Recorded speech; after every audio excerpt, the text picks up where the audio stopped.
3,000 ariko mu by'ukuri nta bushobozi mfite, sinkora, ngira ikibazo cy'umugongo, mba ndyamye mu rugo, ngira ngo abantu bose biwacu barabizi. Munsi abanyarwanda 88% bari muri mituelle de santé. Buri wese ufite icyo reklama, buri wese ufite ahavuga ati ahangaha ndasanga atari byo, agashirwa mu rwego akwiye kujyamo. Ingenge zari zikwiye kuhaba aho umuntu yashizwe akaba afite evidence yuko aho yashizwe atariho, nabizeza ko bizahindurwa agashirwa ahakwiye ko. Shije iminsi abaturage bari kwitotomba ngo amafaranga y'ubwisungane mu kwivuza yaruriye, bavuga yuko ibyiciro byatangiye guhindagurika. Igisubizo ni Perezida w'u Rwanda Paul Kagame n'ibyemezo by'inama y'abaminisitiri yabereye kuri Village Urugwiro ku biro bya Perezida w'u Rwanda Paul Kagame biyobowe na Perezida w'u Rwanda Paul Kagame.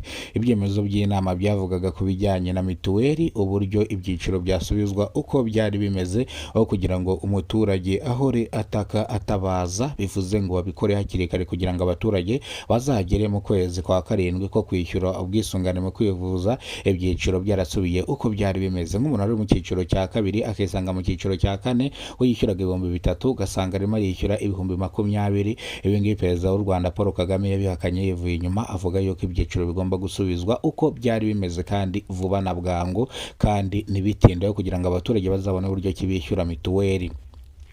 Perezida w'u Rwanda Paul Kagame hari n'ikindi yavuze ku bijyanye n'ubwisungane mu kwivuza. Yavuze ko mituweli igiye kongererwa agaciro, imiti mutafatiraga kuri mituweli, iyi miti mugiye kuzajya muyifatira kuri mituweli. Ukuntu wajyaga kwa muganga bakakubwira ngo imiti urayigura hanze, bakakwandikira agapapuro ukajya kuyigura hanze. Perezida w'u Rwanda yabishyizeho umukono ko amavuriro yose y'ibigo bya leta agomba kugira imiti aho ava akagera.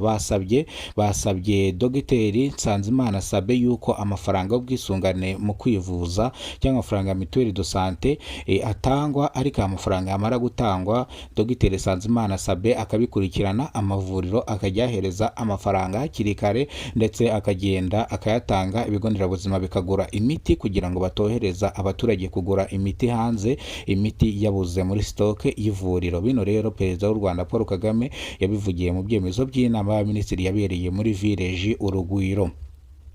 Perezida w'u Rwanda Paul Kagame kandi akavuga yuko bigomba kwita bijya mu ngingo ako kanya, bikahita bikorwa byihutirwa, bikazagera mu kwezi kwa karindwi ibintu byararangiye. Kandi n'ibyiciro byagiye bihindagurika, ngo umuntu yisanze mu cyiciro cya 5, mu cya 4 yarari mu cya mbere, umuntu wishyurirwaga na leta ugasanga agiye kujya yishyurira. Ese mwaragenzuye neza mubona yuko uyu muntu ashoboye ko amafaranga azajya yabona, cyangwa no kugira ngo abaturage barembere mu rugo? Perezida w'u Rwanda Paul Kagame yasabye abayobozi bo mu nzego z'ibanze kujya bakurikirana abaturage babo, bakabakurikirana kugiye nk'uko nguko abavutsemo ikibazo ibyiciro bigahindagurika, nabo bakahita batanga amakuru bakavuga ati ibi ngibi byabaye gutya, ariko nagaruka byagakwiye kuba bigenda. Perezida w'u Rwanda Paul Kagame rero avuga ko umuturage agomba guhora ku isonga, kandi umuturage agomba gufashwa na leta aho ava akagera. Umuntu udashoboye kwishyura mituweli agomba kwishyurirwa na leta, koko ni ihame, ni ibintu bigomba kuba.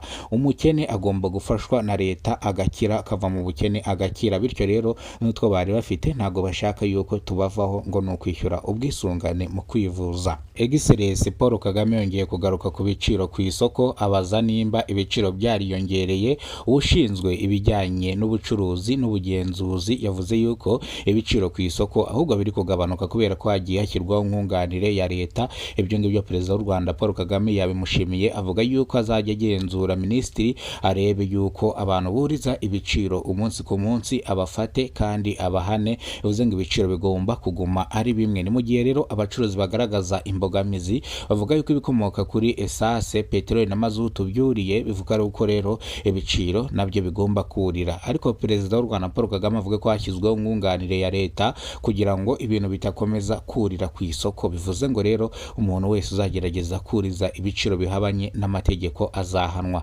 Perezida w'u Rwanda mu byemezo by'inama yabereye kuri Village Urugwiro yashoreje ku bijyanye n'indangamuntu koranabuhanga, avuga yuko umuntu wese utarifotoza indangamuntu koranabuhanga nawe yakwifotoza indangamuntu koranabuhanga, kandi iyi ndangamuntu ikora neza cyane. N'umwana mutonya iyi ndangamuntu koranabuhanga arayibona, nta kibazo na kimwe gihari. Mwese mugomba kwifotoza iyi ndangamuntu koranabuhanga.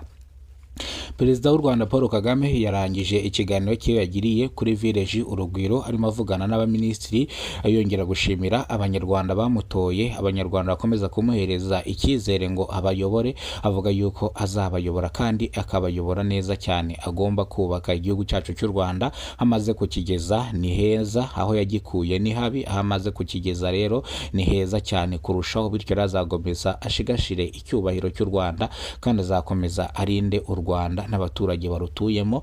Bityo rero perezida w'u Rwanda yarangije kino kiganiro ashima abaturage ku bibazo baba batanze nawe akabikemura rwose, ariko yemeje ko ibijyanye n'ubwisungane mu kwivuza bikemuka, umuturage agahora ku isonga. Yemeza ko ibiciro ku isoko hajyamo mwunganire ya leta kugira ngo amafaranga atiyongera ku isoko. Ngayo nguko rero iryo ni ijambo rya perezida w'u Rwanda. Kora subscribe, fungura inzogera uzajya umenya byinshi dukora. Imana ikurinde iguhereza ubuzima buzira umuze.